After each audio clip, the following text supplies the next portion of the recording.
నమస్కారం నటకుమార్ గారు. నమస్తే అమ్మా. సార్ ఎస్ఎల్బీసీకి సంబంధించి అందులో 8 మంది కనిపించకుండా పోతున్నారు. అండ్ కొంతమంది ఏంటి అంటే ఎస్ఎల్బీసీ అనేది మంచి ప్రాజెక్ట్ కాదు, దానివల్ల భారీ నష్టం అనేది కలుగుతుందని కొన్ని వ్యాఖ్యలు అయితే చేస్తున్నారు. అసలు బీసీకి సంబంధించి వాళ్ళు బయటకు వచ్చే అవకాశాలు ఉన్నాయంటారా లేదంటారా? ఎస్ఎల్బీసీ టెర్మినల్ ఇది ఎప్పుడో 4 శతాబ్దాల క్రితం నుంచి కట్టాలి. దాంట్లోని నాకు తెలిసిన అవగాహన, అంటే నాకు నేనంత ఇంజనీర్ కాదు, నాకున్న కొంతపాటి అవగాహనతో అది మొత్తం టోటల్గా ఆ టెర్మినల్ అంతా పూర్తయితే నల్గొండకు నీరు ఇవ్వడానికి ఏదో ఉంది. అయితే అది తర్వాత ఎవరు పట్టించుకోకపోతే రాజశేఖర రెడ్డి గారు స్టార్ట్ చేయడం జరిగింది. రాజశేఖర రెడ్డి గారు స్టార్ట్ చేసిన తర్వాత దాన్ని మళ్ళా కేసీఆర్ గవర్నమెంట్ కొంత స్టార్ట్ చేసి కొంత నిర్లక్ష్యం వహించారు.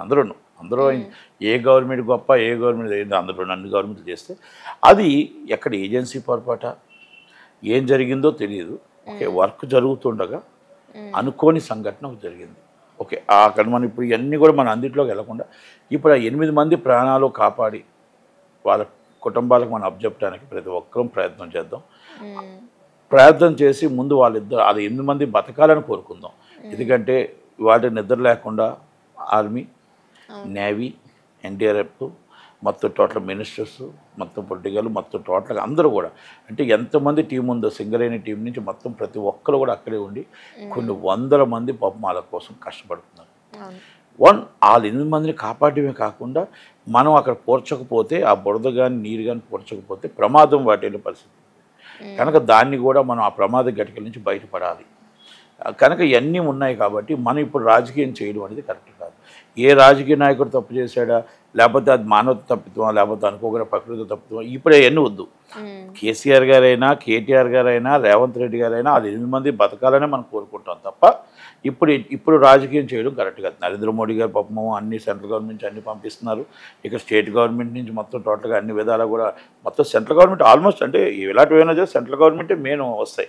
నేవీ అంటే సెంట్రల్ గవర్నమెంట్, ఆర్మీ అంటే సెంట్రల్ గవర్నమెంట్, ఇవన్నీ ఎన్డీఆర్ఎఫ్ సెంట్రల్ గవర్నమెంట్ అన్నీ వస్తున్నాయి. అయితే ఈ మొత్తం టోటల్గా ఎంటైర్ ఇట్స్లో 8 మంది రావటానికి అవకాశాలు ఉన్నాయా లేవా అనేది చాలామంది డిస్కస్ చేసుకున్నారు. అయితే 14 కిలోమీటర్లు దాటి అది పడిపోయిందని అంటున్నారు. నేను చూసిన న్యూస్లో చూసింది, నేనే దగ్గరికి వెళ్ళలేదు. ఆ 14 కిలోమీటర్లు హాఫ్ కిలోమీటర్ పడింది అంటున్నారు, 100 మీటర్లు పడింది అంటున్నారు. అది దాంట్లో నుంచి ఎప్పుడైతే బండాలు పడ్డాయో కొంతమంది చూసిన ప్రత్యక్ష సాక్షులు ఇటుకు వచ్చేసాం మేము. అటికాసు ఉండిపోయి 8 మంది ఉండిపోయారు. ఆ 8 మంది ఉన్నారా లేకపోతే ఎలా ఉన్నారా, నీరు బురద వచ్చేసింది. అది స్లో పడడం వల్ల దానికి అటికాసు నుంచి ఆ ఫ్లో వెళ్ళిపోతుంటే ఆ ఫ్లోలో ఎక్కడికి వెళ్ళిపోయారో కూడా తెలియట్లేదు అని అన్నారు. ఓకే, అది ప్రయత్నాలన్నీ కూడా చేయడానికి చాలా ప్రయత్నం చేస్తున్నారు డే అండ్ నైట్. అయితే ఇవాళ మొత్తం టోటల్గా ఒక పరికరాలు నేవీ వాళ్ళు తీసుకొచ్చారు. అంటే ఒక 50 మీటర్ల ద్వారా కిందన వాటర్లో కానీ ఏమైనా మనుషులు ఉంటే అది ఏదైనా తెలుస్తుందనే ఉద్దేశంతో అక్కడికి వెళ్ళలేకపోతున్నారు. కాబట్టి దీనివల్ల తెలుసుకుంది అనుకుంటున్నాను. ఇవాళ 7 గంటకల్లా తెలుస్తుంది.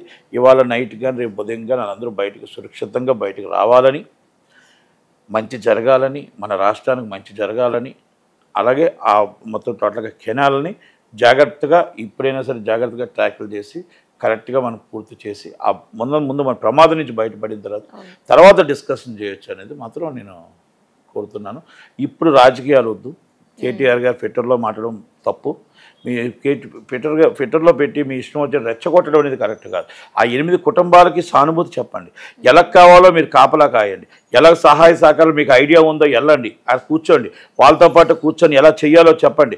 మరి కిషన్ రెడ్డి గారు, మీరందరూ కూడా మొత్తం బండి సంజయ్ గారు అందరూ వెళ్ళి వాళ్ళకి అక్కడ ఉన్న ఎన్డీఆర్ఎఫ్ కానీ మిలిటరీకి కానీ వాళ్ళకందరికీ మీరు తోడుగా నిలబడండి, మీరు తోడుగా కాపాడండి. వాళ్ళ 8 మందిని కాపాడటానికి ప్రయత్నం చేయండి. మన రాష్ట్ర తెలంగాణ ప్రజలను కాపాడటానికి ప్రయత్నం చేయండి తప్ప ఇప్పుడు రాజకీయం చేయడం కరెక్ట్ కాదు. మీరు ఎక్కడో కూర్చొని ట్విట్టర్లో పెట్టడం అనేది కరెక్ట్ కాదు. దయచేసి వెళ్ళి మీరు కూర్చోండి. కోమటిరెడ్డి వెంకటరెడ్డి గారు పక్కన కూర్చోండి, మీరు ఉత్తమ్ కుమార్ రెడ్డి గారు పక్కన కూర్చోండి, హరీష్ రావు గారు కూర్చొని మనం ఎలా కాపాడుకోవాలి, మన పిల్లలు ఆ 8 మందిని కాపాడుకోవడం ఎలా, సొరంగం మనం మూసి ఏ విధంగా కాపాడుకోవాలి, ప్రజలను కాపాడుకోవాలి, ప్రమాద స్థాయి నుంచి బయటికి ఎలా పడాలనేది మనం చేసిన తర్వాత అంతా అయిపోయిన తర్వాత రాజకీయంగా ఎవరు తప్పు ఎవరు ఒప్పు అని కొట్టుకోండి. కానీ ఇప్పుడు పెట్టడం అనేది కరెక్ట్ కాదు అనేది మీరు పెద్ద మనసుతో, మీరు సీనియరు, అమెరికాలో చదువుకున్నారు, నిపుణులు మీరు, అందుకని ఎన్నోసార్లు మీరు మినిస్టర్ చేశారు, ఎమ్మెల్యే చేశారు. హరీష్ రావు గారు మీరు నీటిపారుదల శాఖ మంత్రి చేశారు, ఆ ప్రాజెక్టు మీ హయాంలోనే జరిగింది. కనుక ఇలా ట్విట్టర్లో కాదు, మీరు వెళ్ళండి స్వయంగా. మీరు రాజకీయాలు వద్దు, రాజకీయాలు మానండి, ఆ 8 మందిని కాపాడదాం, ఆ ప్రమాద స్థాయి నుంచి బయటపడదాం రండి, అంతే తప్ప ఇప్పుడు రాజకీయం చేయడం అనేది కరెక్ట్ కాదు. ఎలక్షన్స్ అంటారా, మీరు ఎలక్షన్స్ మీరు నించోలేదు, వాళ్ళు నించున్నారు కాబట్టి ఎలక్షన్కి ఒక రోజు వెళ్ళారు, కానీ ప్రతిదీ మానిటరింగ్ అవుతుంది. మోడీ గారు రేవంత్ రెడ్డి గారు చేయడం కానీ, రేవంత్ రెడ్డి గారు మళ్ళీ ఉత్తమ్ కుమార్ రెడ్డి గారికి మొత్తం అందరికీ మానిటరింగ్ చేయడం కానీ, ఇప్పుడు జానారెడ్డి గారు కానీ, కోమటిరెడ్డి వెంకటరెడ్డి గారు కానీ మొత్తం అందరూ అక్కడే ఉన్నారు. కనుక అందరూ అక్కడ ఉండి ఎలా పర్యవేక్షించి అంటే అక్కడ చేసేది ఏం లేదు, వాళ్ళు ఉన్నారు, ఆర్మీ ఉంది, నేవీ ఉంది, అంటే మొత్తం నిపుణులు ఉన్నారు, అంటే ఇంటర్నేషనల్ నిపుణులు కూడా వచ్చి ఉన్నారు. కనుక దానికి మనం సపోర్ట్గా, ఒక మారటీ సపోర్ట్గా ప్రజలకి మేమందరం ఉన్నాము, మేమందరం కలిసికట్టుగా ఉన్నాము, మీరు భయపడొద్దు, ఈ మొత్తం టోటల్గా ఏమీ హానికరం జరగదు అన్న ఒక భరోసా ఇవ్వడానికి మనం వెళ్ళాలి తప్ప మీరు ట్విట్టర్లో మేము ముందే చెప్పాం, మేము ఇలా చెప్పాం, అవన్నీ కరెక్ట్ కాదేమో. కేటీఆర్ గారు పెద్ద మనిషికి ఒక్కసారి ఆలోచించండి. మీరు ఎన్నో ప్రాజెక్టులు కట్టారు, కాళేశ్వరం ప్రాజెక్టు కట్టానన్నారు, ఎన్నో కట్టారు కదా, ఇలాంటిది మీరు కామెంట్ చేయడం కరెక్ట్ కాదని, వాళ్ళని బాగుండాలని, 8 మంది బయటికి రావాలని, ప్రతి ఇంట్లో ప్రతి వాళ్ళు శివరాత్రి ఈశ్వరుడు అంటే అందరికీ కూడా విలువేల్పు. కనుక శివరాత్రి కంటే ముందే వచ్చి పండగ చేసుకోవాలి కుటుంబాల్లోనని మనందరం పూజిద్దాం, దేవుని దండం పెట్టుకుందాం, వాళ్ళు బయటికి రావాలనే కోరుకుందాం. Thank you very much.